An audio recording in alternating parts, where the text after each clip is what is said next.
श्री राधे राधे। भक्तों,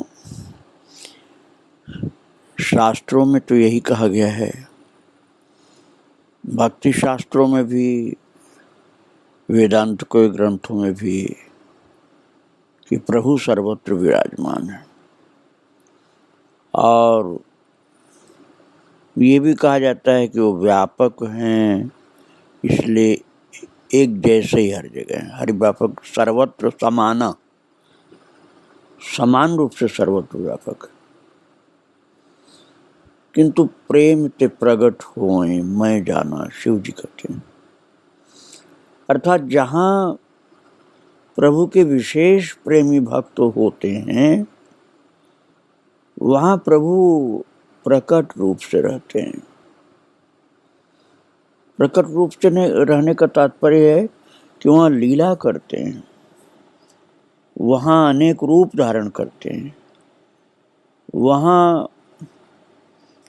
दुखियों के दुख को दूर करने के लिए रूप धारण करते हैं, भूखे को भोजन कराते हैं, प्यासे को पानी पिलाते हैं, दुखियों का दुख दूर करते हैं, अभावग्रस्त का अभाव दूर करते हैं। और ये सब करने में उनको आनंद आता है। ये क्यों करते हैं? उस भक्त के भाव का पोषण करने के लिए, जिसके द्वारा वहाँ पर विराजमान किए गए हैं।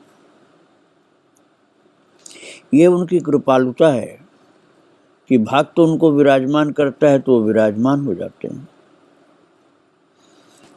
और आप श्रवण कर रहे थे महान भक्त माता गणेश कुंवर जी की चरित्र को,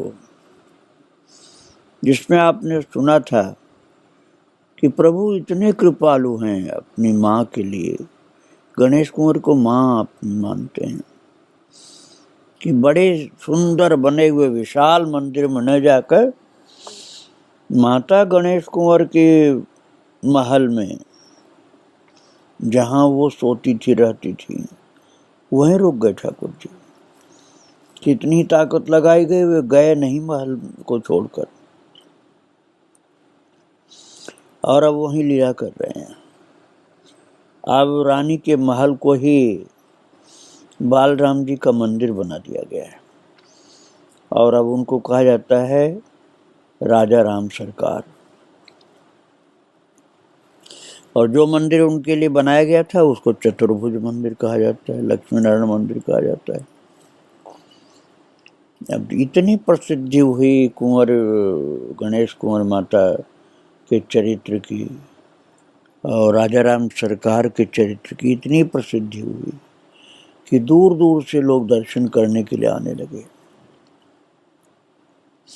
बाहर किसी दूर के प्रदेश से भगवान बालराम जी के दर्शनार्थ, अर्थात राजा राम सरकार के दर्शनार्थ एक साधु आए, और उनको आते आते पैदल बहुत चलना पड़ा था, तो रात्रि हो गई, काफी रात, गहरी नींद में लोग सो रहे थे। और वो देर हो जाने के कारण खाने पीने का इंतजाम कुछ नहीं हो पाया। थके हुए भूखे प्यासे मंदिर के बाहर एक ओर लेट गए। अब उन संत की पीड़ा भगवान से देखी नहीं गई। वे बालक बनकर के एक हलवाई के पास पहुंचे। हलवाई भी सो गया था भक्तों। उस हलवाई को जगाया ठाकुर जी ने, और जगाकर कहा कि मंदिर के बाहर एक साधु भूखा है, उसे कुछ बनाकर भोजन कराओ और बदले में हमारी अंगूठी रख लो। महाराज, भगवान मंदिर के पुजारी को अंगूठी बताकर अपना पैसा ले लेना, भगवान ने ऐसा कहा। वो बालक बन करके गए थे हलवाई के पास और बोले कि अंगूठी मेरी रख लो, और कल, अभी तो भोजन बना करके खिलाओ साधु को, और कल जब जाना मंदिर के पुजारी के पास तो उसको बताना मेरी अंगूठी की बात, और अंगूठी दे करके पैसा ले लेना। हलवाई ने भोजन तैयार किया, लेकर साधु के पास गया, साधु को भोजन करा के तृप्त किया। प्रातः जब पुजारी ने पूजा की तो मणिजटित मुद्रिका नहीं थी मंदिर में। इसके पहले कि पुजारी प्रहरियों को इसकी सूचना देता, हलवाई अंगूठी लेकर मंदिर में पहुंच गया और रात्रि का सारी घटना सुना थी। एक बालक आया था, साधु के लिए भोजन का इंतजाम करवाया मेरे द्वारा और मुझे अंगूठी दिया था और कहा था जब मंदिर खुलेगा तो ये अंगूठी पुजारी को देना और पैसा ले लेना।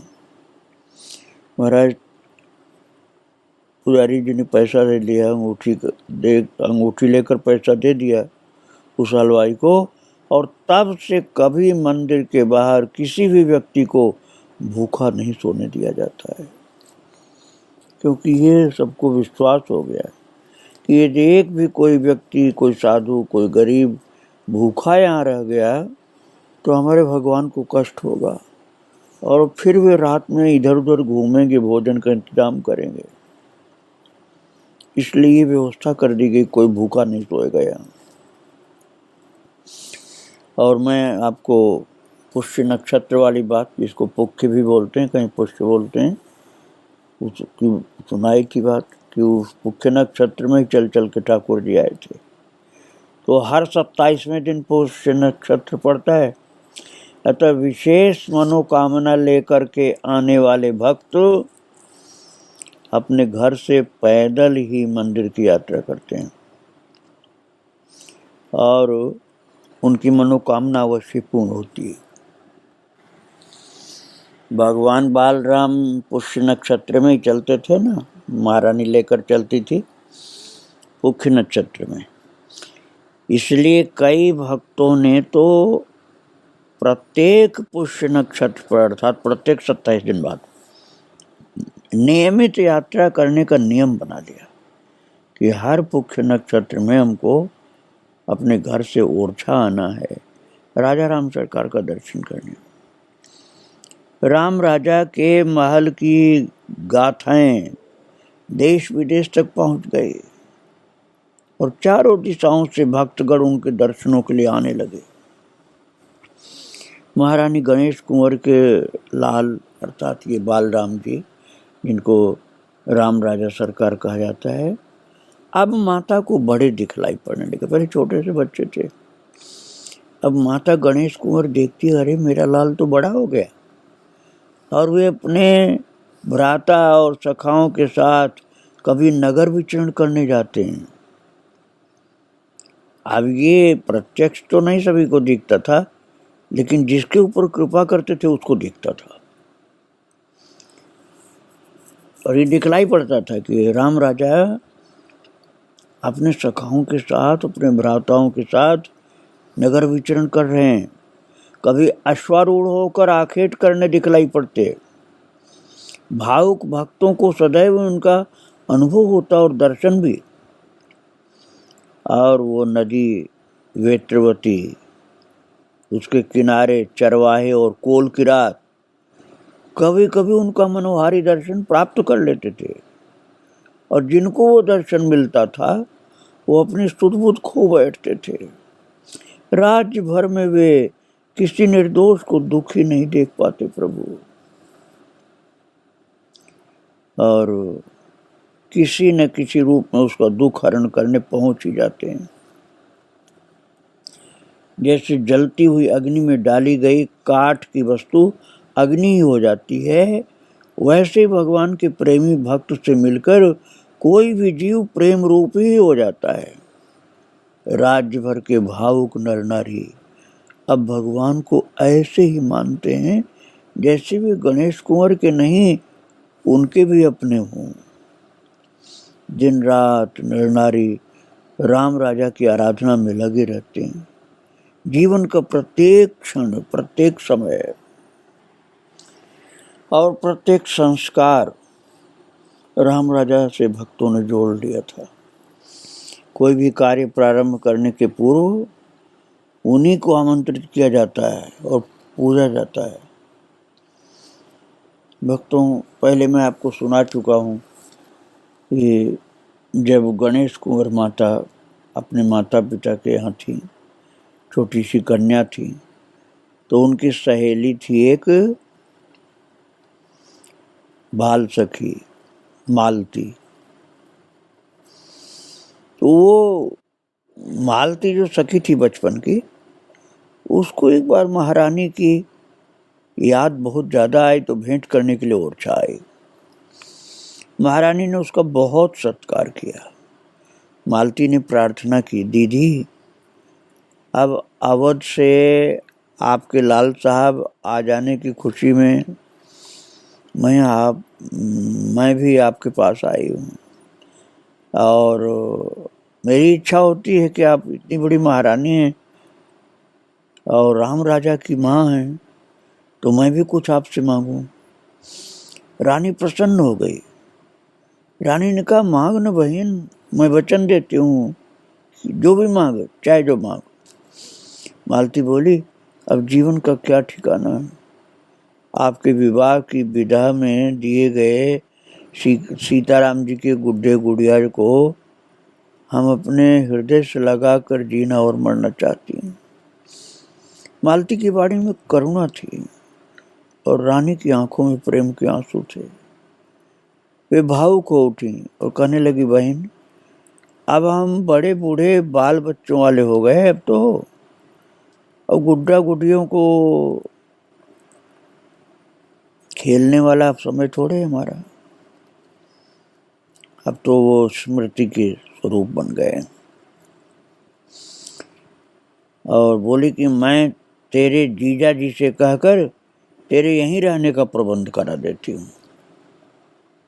अर्थात राजा साहब से कह के अपनी सखी मालती को वहीं बसाने की बात किया उन्होंने, और कहा कि इसी ओरछा में तेरे लिए जनकपुर बसाऊंगे, क्योंकि वो उनकी गुड़िया को सीता कहती थी और अपने गुड्डा को बचपन में वो महारानी जी राम कहती थी और सखी मालती अपनी गुड़िया को बचपन में सीता कहती थी, इसलिए वो उनको जनकपुर वाली कहा जाता था।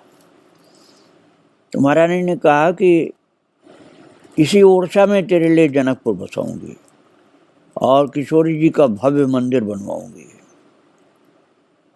और बोली कि मैं अपने लाला की बारात लेकर वहां आऊंगी और तेरी श्री किशोरी जी के साथ प्रतिवर्ष विवाह का उत्सव रचाऊंगी। बोल, तुझे मंजूर है? मालती का चेहरा प्रसन्नता से खिल गया। उसने महारानी को हृदय से लगाकर कहा, मंजूर है समधिन जी, मंजूर है मुझको। बात ये थी भक्तों कि वो मालती तो जानकी जी को अपनी बेटी मानती थी और गणेश कुंवर जो उस समय कमल राजा बचपन में कही जाती थी, वो राम जी को अपना बेटा मानती थी। और राम जी जानकी का विवाह होगा तो दोनों एक दूसरे की समधिन हुई।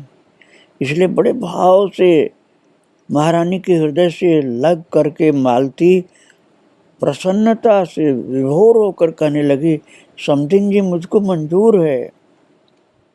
और मालती से कह रही हैं महारानी कि मैं प्रतिवर्ष तेरी किशोरी जी और अपने लाला के विवाह का उत्सव रचाया करूंगी, सबको आनंद मिलेगा। मंजूर है ना? बोली, हाँ मुझको तो मंजूर है। बहुत प्रसन्नता हो रही इस बात को सुनकर। और महाराज फिर यही उत्सव हर वर्ष होने लगा श्री सीताराम जी के विवाह का। और मालती को जो पहले करहिया में रहती थी, अब ओरछा में ही बसा लिया और उनके आवास को जनकपुर कहा जाने लगा। इस प्रकार से महाराज और महारानी के ठाकुर जी के उत्सव एक से एक अद्भुत बढ़ने लगे। भक्तों, जैसे कृष्णोपासना में यशोदा माता का भाव एक अद्भुत वात्सल्य वाला भाव होता है, ऐसे ही कौशल्या माता केवल एक बार भगवान राम की माता ही नहीं बनी, बल्कि एक भाव का स्वरूप बन गया। कौशल्या एक रानी ही नहीं, एक भाव का प्रतिनिधित्व करती हैं, और वो है भगवान के प्रति वात्सल्य भाव। कौशल्या और दशरथ की तरह हर युग में और हर समय असंख्य भक्त वात्सल्य भाव के उपासक होते हैं। यही स्थिति सख्य और श्रृंगार भाव वालों की भी होती है। इसका अर्थ ये नहीं है कि एक भाव विशेष के प्रेमी का अन्य भगवत भाव में प्रवेश नहीं हो सकता, परंतु उनका प्रधान भाव वही रहेगा जिसका वे प्रतिनिधित्व करते हैं। वात्सल्य, सख्य एवं श्रृंगार रस के उपासकों का हृदय अत्यंत कोमल होता है, इसीलिए उनकी उपासना मधुर होती है। वे प्रभु से अपने लिए कुछ नहीं चाहते। यदि कभी कुछ चाहते भी हैं तो केवल प्रभु के लिए ही चाहते हैं। जैसे हमारे प्रभु को कोई कष्ट न हो, ऐसी कामना होती है भक्तों की। अपने लिए नहीं, अपने भगवान के लिए कामना होती है। हमारे प्रभु को कोई कष्ट न हो, उनका सदा कल्याण हो, उनका नित्य मंगल हो। अब आप सोच लीजिए कि भक्त कैसे होते हैं, और जो भक्त नहीं भगवान से मांगने के आदती हैं, वो तो पता नहीं कहाँ कहाँ से खोज करके अपनी चीज अपने लिए कामना उत्पन्न करते रहते हैं। और भक्त तो केवल अपने भगवान के लिए ही कामना करता है कि हमारे प्रभु सदा सुखी रहें, नित्य मंगल हो, नित्य उनका कल्याण हो, उनको कोई कष्ट न हो। क्योंकि भक्त तो सदा देना ही जानते हैं, लेना नहीं जानते, इसलिए वे बहुत ही मधुर भक्त होते हैं और प्रभु को बहुत ही प्यारे होते हैं, और वे सदैव मधुर भक्तों के ऋणी बन करके रहते हैं। ठाकुर जी असुर समूह और विकारों को ध्वस्त करने की जो लीला होती है, उसमें सर्वाधिक कष्ट इन मधुर उपासकों को ही पड़ता है। मधुर उपासक का मतलब आप केवल माधुर्य भाव वाला मत समझना। मधुर उपासक अर्थात प्रेम भरा हुआ उपासक। उसमें तीन मुख्य होते हैं, वात्सल्य भाव वाले, सख्य भाव वाले और श्रृंगार भाव वाले, प्रिया प्रीतम वाले। वात्सल्य भाव जैसे यशोदा माता का, कौशल्य माता का। सख्य भाव सखाओं का, और श्रृंगार भाव गोपियों का अर्थात जानकी जी की सखियों का। तो ये जो भाव हैं सख्य, श्रृंगार और वात्सल्य भाव वाले, इन लोगों को कष्ट होता इस लीला में जिसमें असुर समूह का विनाश करने की लाला को जाना पड़ता है। उनको कष्ट होता है कि हमारा छोटा सा तो लाला है, ये कैसे राक्षसों को मारेगा। रामायण में आप लोग पढ़ते हैं ना कि कौशल्या माता चिंतित हो गई कि विश्वामित्र मेरे राम को ले जा रहे हैं राक्षसों से युद्ध करने के लिए, ये तो छोटा सा बच्चा है, ये राक्षसों से कैसे युद्ध करेगा। इसलिए इन मधुर भाव वाले अर्थात वात्सल्य, सख्य और श्रृंगार वाले जो हैं, इनको इन लीलाओं में जैसे असुर समूह का नाश करना, इनमें कष्ट होता है इनको। कौशल्या जी को ही ले लें, राम जन्म के पूर्व कैकेयी के कारण दशरथ जी से भी अपमानित हुई और कैकेयी से भी। विश्वामित्र आ गए तो प्रभु से भी योग हुआ, प्रभु को वनवास हुआ वो कष्ट अलग, और वैधव्य धारण करना पड़ा वो कष्ट अलग। अंत में सीता वनवास का कष्ट भी कौशल्या माता आजीवन झेलती रही। ऐसे पात्रों को अर्थात ऐसे भक्तों को कलिकाल में कुछ राहत देने के लिए ललित लीला भी प्रभु करते हैं। कुछ वरदानों के फलस्वरूप भगवान ऐसे अपने चरित्र को प्रकट करते हैं, जिसके कारण मधुर रस के उपासकों को वन विरह जैसी दारुण व्यथा का अनुभव नहीं उठाना पड़े। मिथिला में भगवान ने राजा जनक को यह वरदान दिया कि मैं कभी मिथिला छोड़कर नहीं जाऊंगा।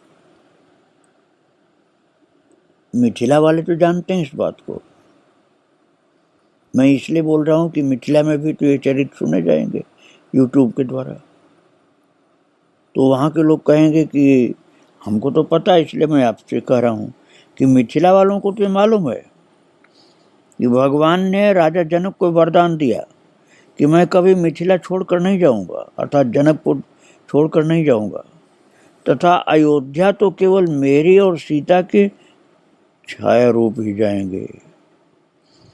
मैं भक्तों किसी के भाव को आहत नहीं करना चाहता हूँ। अयोध्या में तो सदा भगवान श्री सीताराम विराजमान है। इसी तरह से चित्रकूट सब दिन वसत प्रभु श्री लखन समेत, राम नाम जब जाप कहीं तुलसी अभिमत देत। भगवान अपने धाम में नित्य वास करते हैं। तो जनकपुर में भगवान ने राजा जनक को वरदान दे दिया कि मैं तुम्हारी जनकपुरी को अर्थात मिथिला को छोड़कर नहीं जाऊंगा। इसलिए तो वहाँ के लोग दुल्हा सरकार कहते हैं कि हमारे दुल्हा सरकार तो कहीं गए ही नहीं। तो फिर कौन गए? तो कहते हैं कि वहाँ ठाकुर जी नहीं गए, बल्कि छाया रूप भेजा था, अर्थात दो रूप धारण कर लिया। छाया के रूप में अयोध्या चले गए जनकपुर से, और जनकपुर के लोगों का कहना है कि जनकपुर में आने के बाद तो प्रभु यहीं रह गए। और इसीलिए मिथिला वाले आज भी ये मानते हैं कि असली सीताराम तो हमारे पास हैं, जो हमें छोड़कर कभी गए ही नहीं। और इसीलिए भगवान का विवाह उत्सव मनाते ही रहते हैं। जब देखो भगवान का विवाह उत्सव मन रहा है जनकपुर में। इसके अलावा प्रत्येक ऋतु में अलग अलग उत्सव, जैसे शरद उत्सव, बसंत उत्सव, झूला आदि होते रहते हैं। श्री अवध में भी 12 मासी उत्सव होते हैं। भक्तों, एक पौराणिक कथा है कि सुमेर पर्वत के 2 जुड़वा पुत्र हुए, नील और भद्र। तो नील जो पर्वत था, सुमेर पर्वत का बेटा नील पर्वत, वो कृष्णोपासक था, और भद्र पर्वत जो सुमेर का बेटा, वो रामोपासक। तो दोनों को वरदान प्राप्त हुए, और दोनों को प्राप्त वरदान के अनुसार नीलाचल पर्वत पर भगवान कृष्ण जगन्नाथ बनकर विराजमान हुए। जगन्नाथपुरी है नीलाचल पर्वत के ऊपर, इसलिए जगन्नाथपुरी में नित्य मधुर रस की ही उपासना होती है, क्योंकि वहाँ कृष्ण की उपासना नीलाचल अर्थात नील पर्वत ने किया, और वहाँ होती रहती जगन्नाथपुरी में। दूसरी ओर भद्रांचल, जो भद्र नाम का पर्वत, सुमेर का एक बेटा भद्र, वो जहाँ भी वास करते हैं उनको भद्रांचल कहा जाता है। ये हैदराबाद के निकट में, आंध्र प्रदेश में। तो नील पर्वत तो जगन्नाथपुरी जहाँ है वहाँ, और भद्र पर्वत सुमेर का बेटा जो है वो हैदराबाद के निकट भद्रांचल। तो भद्रांचल को वनवास काल में भगवान राम ने बाल रूप धारण करके रहने का वचन दिया था। वहाँ भी वात्सल्य भाव की मधुर उपासना होती।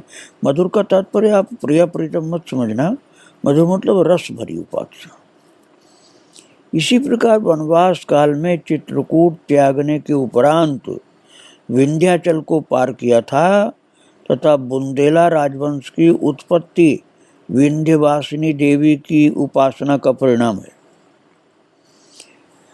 और जो मैं आपको सुना रहा हूँ ओरछा की बातें, ये बुंदेला राज्य पहले कहा जाता था।